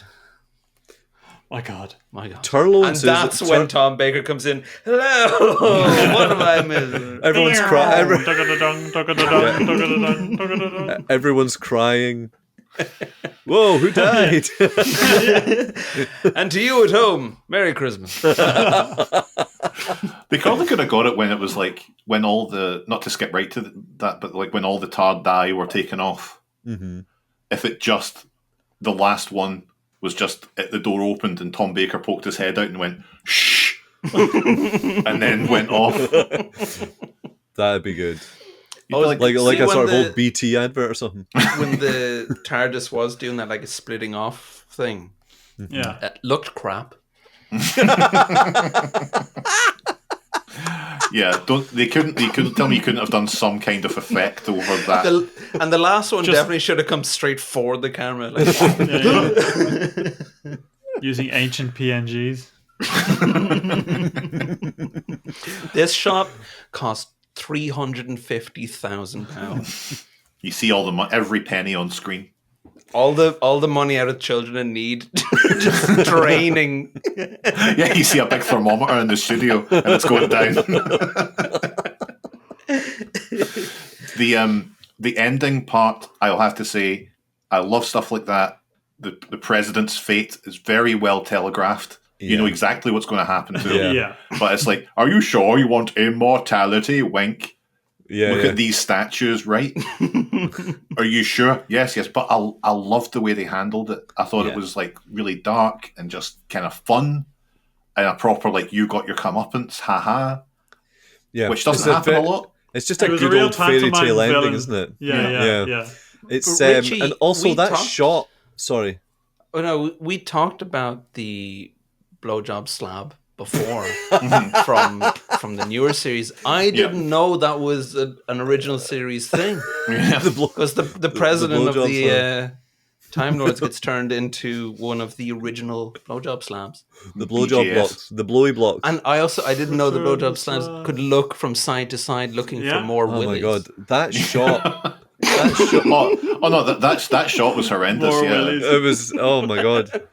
Yeah, Like their big red eyes as well. Oh. well, just think of the eye contact alone. They should have done big cartoon, the tongue coming out. Hunger strikes. The glory holes of Rassilon. Are you sure you want to be a blowjob slab? I am. Yes. Wait, sorry. I think it's all being like put this ring on. Completely unnecessary. Yeah, it just teleports back as well. Yeah, I love, and again how daft it is. I'll have to say, I know that's more or less the end of it. I really liked it. I thought the entire thing was great, and I want to watch it again. Okay. That never happens. Good. There's a special edition. I'll lend you the special edition. You can watch that. Yes, with new effects and stuff. Did Tom Baker get any money for this? I doubt it. Because he doesn't deserve a penny. I don't think he would have done. No, not in those days. I mean, I don't know what the legality of was, but he would have already been paid to film the stuff that they used in it. Mm. So that's all archive. But I don't know. Maybe there was I doubt it though. I'll get you a drink. One last Tom. thing I want to say: the model of the tower. It's very cool. It is, isn't it? I love the horn, the kind of horn that plays every time they show it as well. Like, The but distant. like, I think like That's what the Cybermen say. the funny thing about the Five Doctors, just in general, is like tonally what it is just like we're just having. It's that Star Trek Generations thing. Actually, no, that's not. That's actually unkind because Star Trek Generations isn't good. But I do like the Five losing Doctors. a lot of listeners here. I do like the Five Doctors, but also a big part of it is just like, God, how nice is to see them all, and that's carrying a lot of it, you know. And it's like nothing says that more than just everyone's having a sort of polite goodbye at the end. Right, anyway, I'll see you. You know? Richie, are you happy to go on record as saying like your official thoughts on Star Trek Generations are it's no Five Doctors? My point was going to be that Star Trek Generations is objectively a bad film, but as a fan, the feeling you get when you watch it is very pleasant, undeniable. I feel the same way about Insurrection. There they all are. Look, it's a nice and kind of easy way to do it. Like Marvel did it with Secret War or Secret Wars, and it's very, very similar. It's just like we're plucking you from your daily lives and we're going to put you on a battle world and you're going to struggle to survive and all this. It's just a very quick and easy solution to get everybody in the same place. Yeah, and also they're all kind of separately doing their own thing, and then they come together at the end. So it's not like the Three Doctors where they're constantly bickering with each other and there's like a sort of they have to work together. It's more just like they all meet at the end and then they do something kind of, they have a sort of wee doctorish moment where one of them figures it out or they all figure it out together. And yeah, it's just nice. It's nice. Well, I find it a bit disappointing because the best part of doing the crossover is seeing them interact. Yeah, that's true. Like talk to himself. So, you know, like Sean was saying, when you're an hour in and you realize you're not really getting that, like definitely the best bits are when they have their little kind of tetchy exchanges when they're, and you are denied, like you want to see how Tom Baker speaks to the others, and you don't get that. No, that's, you know, you're right. Which You're is right. a shame. It is a shame. Like, yeah, his absence. It's funny because I can't even imagine how that would go down as well, because they all have their own. I think they all have their own. There is a respect for each other in there, but that comes over on the screen. But I can't imagine what Tom Baker's part in the middle of all that would have been.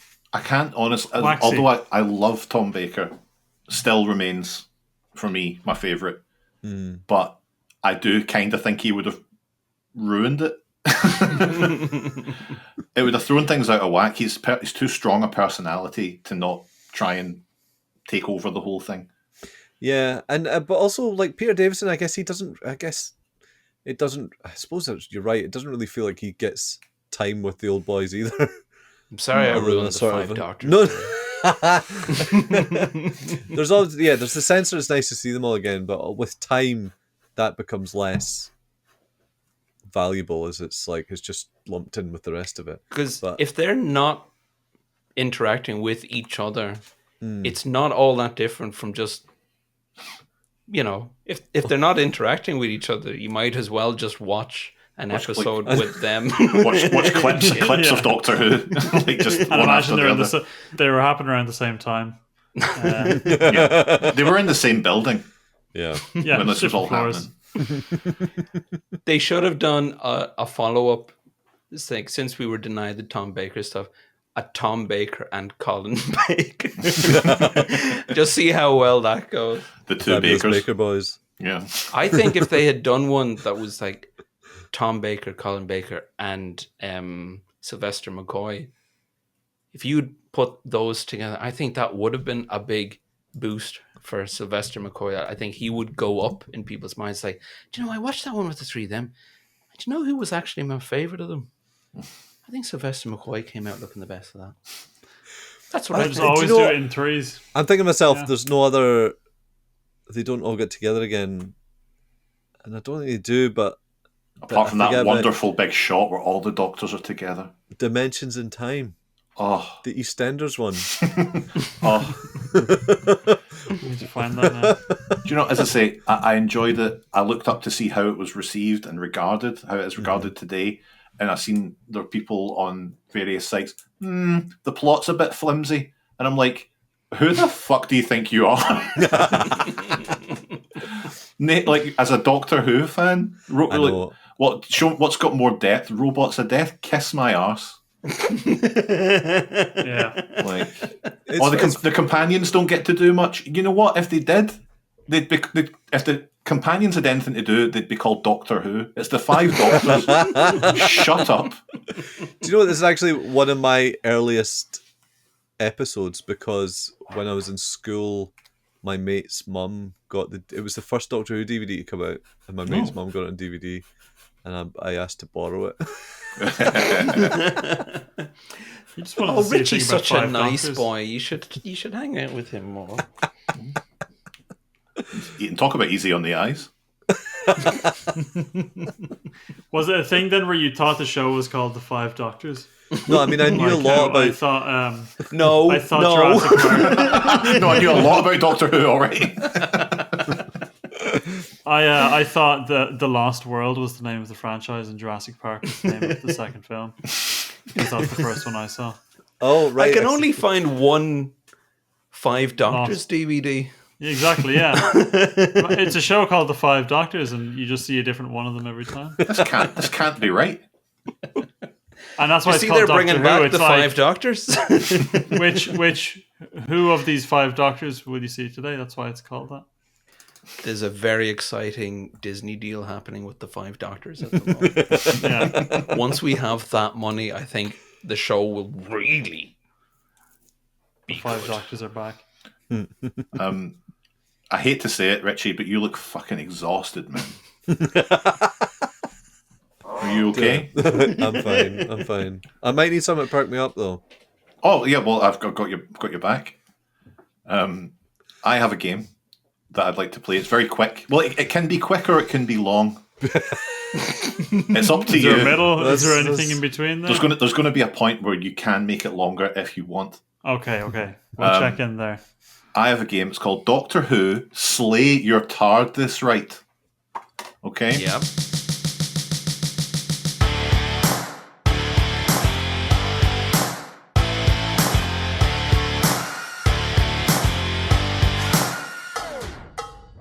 Watching the 3 Doctors almost a year ago, it struck me, no pun intended, if it came down to a fight between us, the TARDIS team, versus the 3 Doctors, our distinct numbers advantage would lead us to victory. Mm-hmm.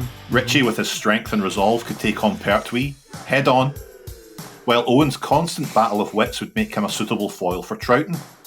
And me and Sean, we'd kick fuck out of that old Bass Hartnell in a New York minute. But 5 Doctors, they'd have us biting the curb in seconds, no doubt. Even if Tom Baker did bother his arse to show up. The Doctors are handy when it comes. Handy when they have to be. From Venusian Aikido to punching a wall for ages. They know their way around a scrap, that's for sure. But which Doctor is responsible for the most havoc, indeed the most death? So thanks to fandom.com and their list of deaths wiki, we can see which of these Doctors helmed the seasons with the most deaths. I'll start you off with the first Doctor, William Hartnell, and from there you'll have to guess higher or lower for the next Doctor's death toll. This is good. So to be clear, we're talking about the number of lives lost under the stewardship of that Doctor, specifically, not how many they have killed directly. Okay. Good. There's a lot, so let's be quick. William Hartnell, the first Doctor, in those 4 seasons, 1 through 4, 14,339 deaths. Can I jump in, or are you? Well, I'm going to say, yeah, you can. If you think it's going to be, I'm fascinated by the breakdown of the numbers here, but okay, cool. 14,000. But you don't have to do that. That's fine. Patrick Troughton, the second Doctor. Name the 14,000. Second Doctor, seasons 4 through 6. Higher or lower than William Hartnell? Well, Lower. I'm going to We'll go say lower. they decided to cool off a wee bit after that. Well, you're right. It's only a mere 613 deaths. Nothing. A fucking Drop in the puddle. ocean. A blip. A puddle of blood. Next, John Pertwee, the Third Doctor from season 7 to 11. Are they higher or lower than Troughton's 613? Probably higher. I'm going to go higher. I go with Richie. Okay. You're right. John Pertwee was responsible for 3,700,888,123 deaths. That's up the way. That's what we love to see. We love to see the numbers going up. Yep. This is Making it's changes. going to get quite complicated from here, I think. Okay. That's grind set. Rise and grind. Yeah, exactly. He knew what he was doing. Not a minute wasted. Good KDA. Tom Baker, Fourth Doctor, season 12 to 18. Higher or lower than John Pertwee? Again, I'd say after that last Blood Bowl, they decided to cool the jets a wee bit. Yeah. 3 Tom was billion. around for a lot longer, but yeah, I'm going to go lower as well. I'm gonna go nuts and say higher. Fuck it. I'm afraid Got it's a couple more. Sean, it's lower.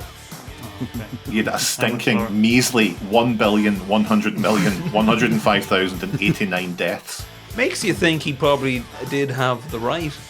To think Yeah. if he had touched those wires. Yeah. He could have saved that many people instead. Yeah, couldn't be win bothered. some back. But as we've seen, Tom Baker can't be bothered to do a lot of things. Win some, you lose some. Next, Peter Davidson, the Fifth Doctor, seasons 19 through 21. Higher or lower than Tom Baker? Lower. Higher. And so the show's getting a wee bit darker at this point, but I'm still going to say lower. Higher. Boys, It's Peter like- Davidson. Less deaths, but more brutal. Yeah, like, oh, you should see some of this stuff. Oh. He really made them eat shit. 5 times Doctor Who got gory. Peter Davidson are responsible for a measly, stinking 401 deaths. Wow, fair play. Pathetic. The kind I Doctor. mean, woo. Season 21 to 23. Oh, no, sorry. 19 to 21. Fuck all happens. No point watching those. Next up, Colin Baker, the Sixth Doctor, seasons 21 to 23. Shit. No, he's definitely Hey, got fucking blood in killed his the hands. ratings. Hey! What are we thinking? Colin Baker higher or lower than Peter Davidson? Higher. Higher. Sean's taking us higher. It's Sorry. correct. You're at only 2,381 deaths. We're nearly rounded off. We're just going to go for the original. Important No, ones. we're not doing New Who. That's okay. That's I've fine. got New Who here, but it gets mental. Sylvester McCoy. Numbers we can't even Well, think about. you know what? After we do McCoy, we just choose a Doctor and say Yeah. which one we think is got The numbers are so big that I had to put them into Google and say, how do you pronounce this number? Okay, but anyway, we'll keep it in the realms of reality here. Sylvester McCoy, the Seventh Doctor, seasons 24 to 26. Higher or lower than Colin Baker? McCoy has got blood in his hands, I'm sure. But as in I'm his gonna role as go- Doctor Who. I've seen I'm going to go higher for that one. I've seen that bar tab higher. Yeah, higher. He doesn't remember them, but more deaths. It is higher, 9,501,676 Pretty people good. bit the The dust. Doctor needs to be stopped. Yeah, he's bad at saving lives. The more I hear about this guy. We could do look, McGann. Lower. Yeah, he's only He's only done one episode. only 41 people died in the one episode. I don't know if I don't. This might count books for all I know. No, it definitely doesn't count. A fucking drop in the ocean. Yeah. But it's just so funny to see, like, immediately going to, like, the Danger Doctor, Eccleston, 20,406,000. David Tennant, 106 billion. Matt Smith, 1/6 trillion, 1 quadrillion, 3 billion, 214,064,242 deaths. And then it just goes to Capaldi, like 6,000. And then it goes from 6,000, then goes to Jodie, 21 billion. On the dot, though. Yeah. All these deaths. It's crazy. But, you know, that's... is that counting Pertwee's, like, skipping out of the alternate universe that exploded? It might be, actually, yeah. Shooty's one is 16,384,000,000. That's still a lot. But yeah, the Matt Smith, by far the winner with 1/6 trillion, 1 quadrillion, 3 billion.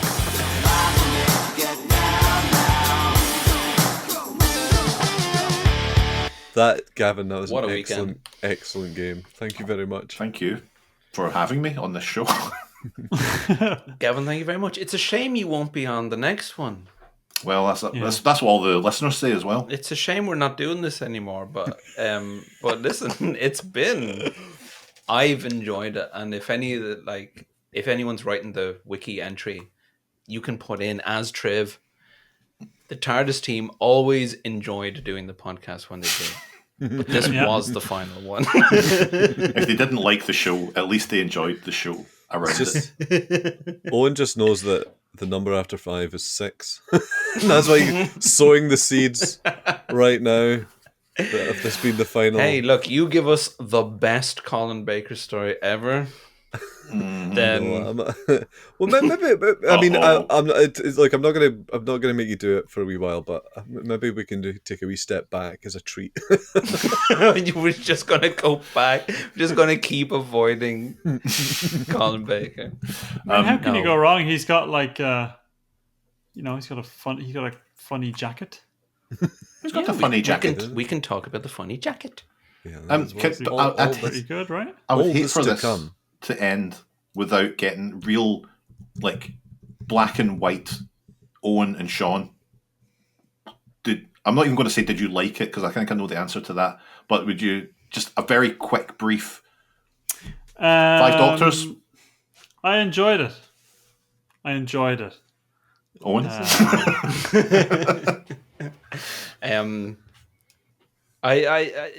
It's fun. It's fun. But I have to ignore the like annoying wanker critic hat that makes me go like this. I mean, this really is not good. But like, it is fun. But I also hat has to leave immediately. Yeah. Like, you can't survive this show by keeping that hat on. But it's a shame that I think there's so much potential there that it's exciting to think they're all going to meet and they don't really. It's like, oh, there's going to be like Daleks and Cybermen, and the Daleks kind of rubbish and the Cybermen are kind of rubbish. But it is fun because at the same time you got Troughton like pulling dynamite out of his big coat. Yeah, and, I want more of that. It's hard to knock in terms of like, are you entertained? Yes, it is entertaining. It's ticking boxes. I also like the format of it just being one thing. That was pretty good. Basically, one and done. Yeah, exactly. Yeah. I think it's special. Did you see that when Pertwee and Troughton were departing each other, they exchanged some insults, and he called him a scarecrow, which was actually pretty ironic because he had played Wurzel Gummidge just before. little reference to Wurzel Gummidge, which I thought was really good. I think mentioning Wurzel Gummidge, I hate it because there's not many things that make me feel, God, I've been alive for fucking ages. Yeah. But knowing what Wurzel Gummidge is one of those like, it's fucking over. Yeah. It's over for You're you. done. Yeah. Get in the ground. You've got nothing else to give. The world will be just fine without you. The world doesn't need anyone who knows what Wurzel Gummidge is. Nothing will change. Because when you're in a social situation and if for some reason Wurzel Gummidge comes up, and it's like I can't. It's one of those things you wouldn't be able to let it pass without acknowledging that you know what it is. But then also you have to do a big sigh before you're like, yeah, I can tell you what that is. Oh, do you know what Wurzel Gummidge is? Yeah, it was great. I got the DVD. Oh, fuck, remember Pob? Right, that's enough. I want to look up Pob. Look up Pob, man. You'd love Pob. Hang on. Of course, his Mind all sweets. sweets. Pertwee's other big role. What's Pertwee's other big role? There's Gummidge, there's who? Spotty. Spotty. Yes. Spottyman. No, we have to. We're finished. We're finished. I know, Pob is good. Pob is good. Yeah. Richie, Pob is love. Richie, I'll say this for Colin Baker episodes. Can you risk missing out on potential Colin Baker based games? True. Yeah. Very true. Very true. Might just be the highlight of this. But I think most This trudge. quite a lot of Colin Baker is Trial of a Sad. Time Lord. And I think if I subjected that to anyone, it would end with my murder. I watched it voluntarily, and I wanted to kill you. It's reassuring to know that my future is in safe hands. Come along, Susan. Goodbye, everybody. Goodbye. Goodbye, All right. Time to go, Brigadier. Well, goodbye. Goodbye. Goodbye. Fancy pants. Scarecrow. Doctor, don't you want your coat? Bring us along, would you, Brigadier? Well, Richie, did you enjoy it? Yeah, I enjoyed it. Yeah. That's what I was very impressive. Yeah.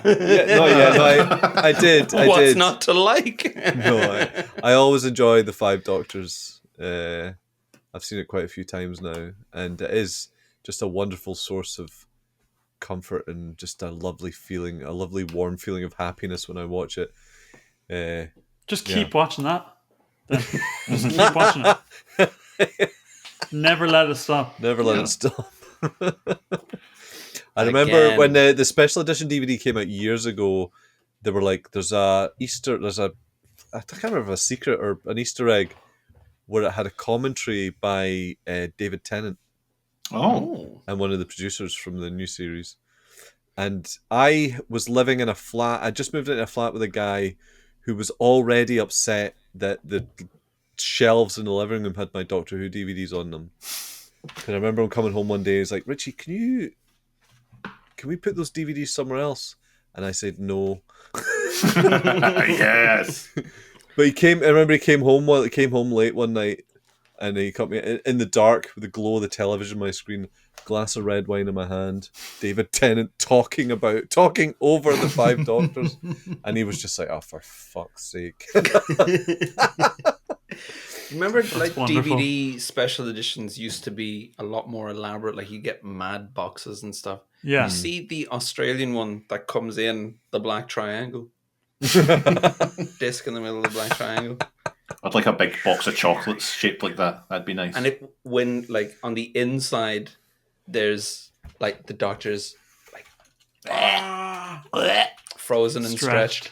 Yeah, in different outfits. You get a little amiibo and you scan it, and on your Switch you get some rupees. Zelda. Yeah. And the Get some disc bananas. itself is stretched, so it doesn't really play. Don't put that in your machine; it'll fuck up. Just thinking of the corners of a triangle inside any kind of disc. So let's bring this to a close, but I'll do the usual. Gav, do you want to plug your thing that you do? No? Yeah, go for it. Hi, my name's Gavin Spence. I have a YouTube channel called Toy Reviews Done Quick. That's TRDQ. You can find out more at trdq.org. They're fun, quick little videos about toys. They are fun. It's lovely. Have you done any Doctor Who toys yet? No. I do have quite a few as well by now. I could do the giant robot. I could do a unit box set.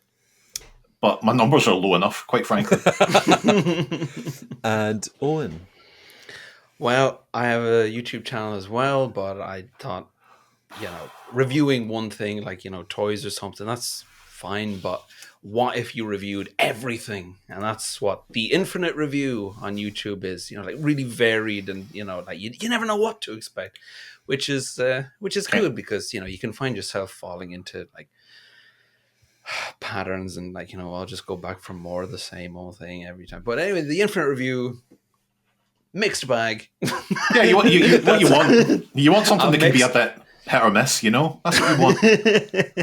Yeah, I do a very hit or miss YouTube channel called The Infinite Review. Check it out. And Sean, do you have anything you want to... My name is Sean, and I own a dog called Muffin, and I own him. You know what's really good? We should own animals. I like it. I think it's good that we own them. I own a life. I own a life, and he belongs to me, and he obeys me. That's what I say to Muffin every day. And that's what I do. So if you want to see me own my dog, find me online.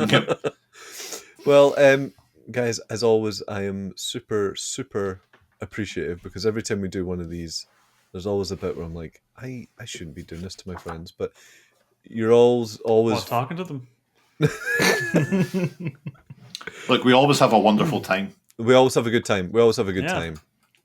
And I like to think that I'm in some way partially responsible for that. So, but honestly, thank you for continuing to do this. And we'll all do it again someday. And it'll be very nice.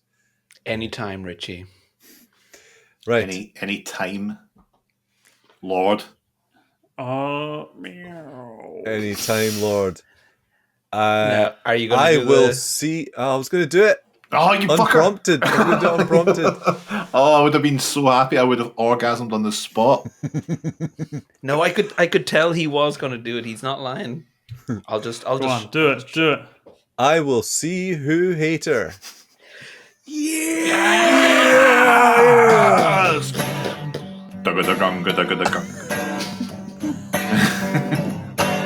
Is that Bob Marley? Can we play that?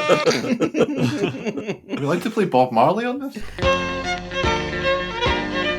Hang about, my dears. Won't keep you but a minute. I'm putting my singing head on, you see. Can't sing without my singing head on, can I? That's it. Off we go. Till Mother Nature ends, I'll be Wurzel to my friends. And just like John and Sue, you must speak my language too. Not yakety if you please. You must speak in Wurzelese. You put a word after W and a word after O. You put a word after R, and it's away we go. Put a word after Z and put a word after